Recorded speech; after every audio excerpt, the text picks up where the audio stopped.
Okay, so let's take a look at how you can create a resource group in Microsoft Azure. So first thing, we will log into Azure portal. Next thing, you have resource groups visible within shortcut. You can also click on create resource. Alternatively, you can click on menu and then click on resource groups. Okay, that would be a lot easier. Now here you see I already have one resource group which is running and in default. We will take a look at this later, but for now what we will do is we will go through the process of creating a resource group. Basically, resource groups are going to let you sort and organize the resources that you use for website, app, or your particular database stack, right? All of that you can club under a resource group. This way you can organize and put some funds to your specific set of resources, and you can add remove as required, right? So let's say I have a resource group here, so we can take a look at this but later. For now, click on create. Okay, now here you see the basic details that you need. One is your subscription.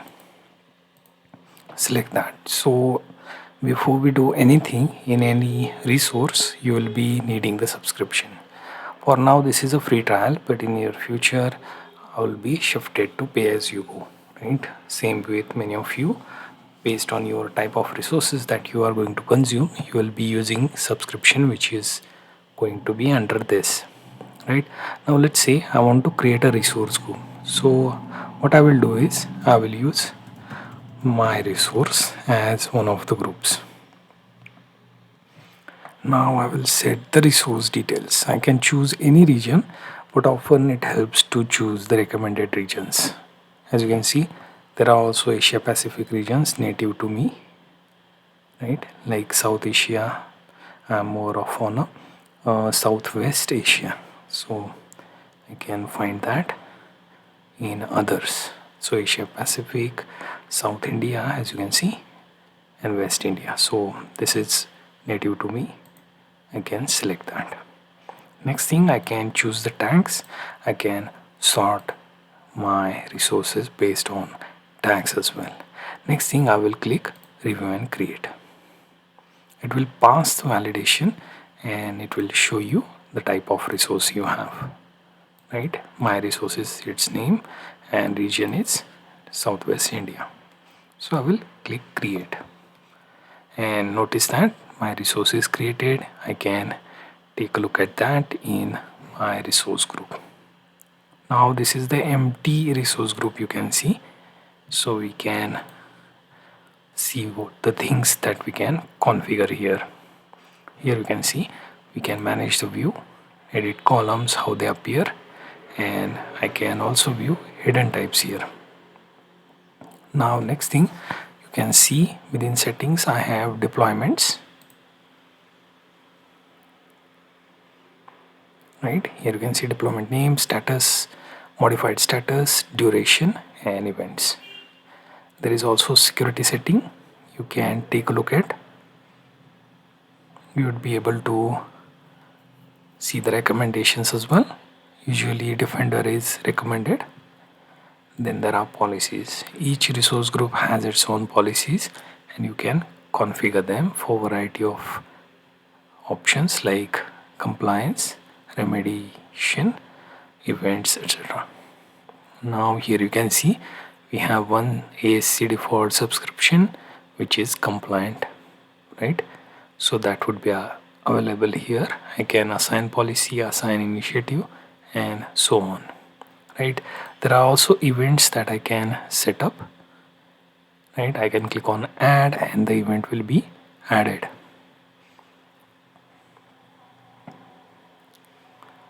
right? So here you can see create event grid system topic. Here I can set the resource for that event. I can name the event and then review and create. So that is related to policy. Apart from that, we can also take a look at variety of monitoring options where you can see workbooks, advisor recommendation, logs, diagnostics, and so on. You can also export the template used for organizing your this particular resource group. So that option is in automation.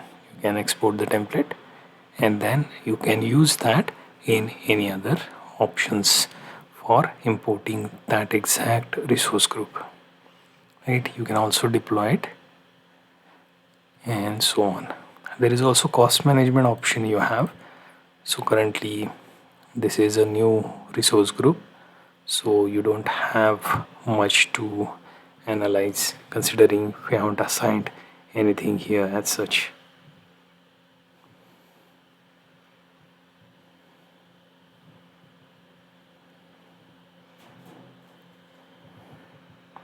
Right now, apart from that, we can take a look at alerts as well, and there are also budget options. You can set the alert based on budget, so budget needs to be set first, right? And here you can see currently we don't have any added budget, so we will click on it. Let's say I want to set the budget for that particular month within the amount, say $50 or so. I can do so. So create that for specific month and run that budget setting up to particular day. You can also set the year so it can go past certain years as well, right? So it's not like you're locked to 25 or 26. Can start from any year applicable. So from 23, 24, as you can see here, can be in future 27 or so, and still that budget will apply, right? So that was related to budgets. So we go back and also then see the alerts. Once you set the budget, you can analyze the cost and also set the alerts, right? Now apart from that, monitoring level is only usable once you have some resources to track.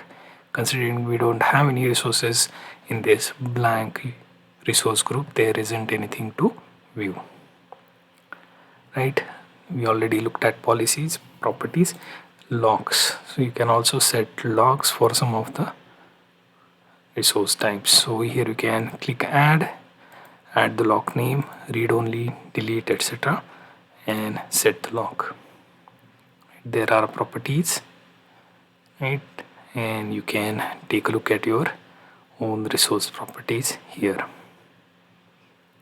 right? Now there is also access control. So if you want to set some roles for someone to have access to this resource group, you can do so. Currently my access would be the owner of the account, so that would be like administrator or owner account, but I can allow others. I can assign them roles, right? And there are also options to deny certain resources within the deny assignment.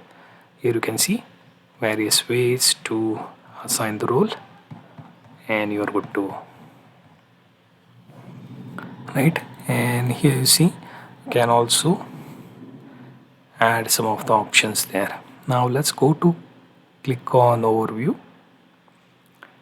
and here we can take a look at what we can manage. So before we go for manage and delete resource group option, we will also create within our resource group, we have option to add a specific set of resource. So we immediately move to marketplace. So from here we can add those resources, right? Some could be free, some, as you can see, are paid ones, so you have to check accordingly. So let's say this resource group is for handling VM. I can create a VM for this particular Ubuntu server, right? And that would be visible under here. And there are also recommendation options. Here you can see your resources following Azure best practices. right? So pretty much we have covered the part of how to create your resource group and how to manage some of the common settings within that, right? I can then delete this resource group if it's not required. I can simply click on delete resource group and it will tell me if it has any dependencies and it will list here. But considering this is new resource group, there is nothing to delete, right? So it will allow me to just verify and go for deletion, right? Now once deleted, I can refresh this particular page and this my resource will be deleted as well. And here from the notification you will be seeing the notification that particular resource group is deleted. As you can see, in some cases cache may continue to show you that resource group. Just refresh the page or entire tab through your browser's refresh. Either one of that should do. So we learn how to create a resource group, how to check variety of settings, and we also learn how to delete the resource group.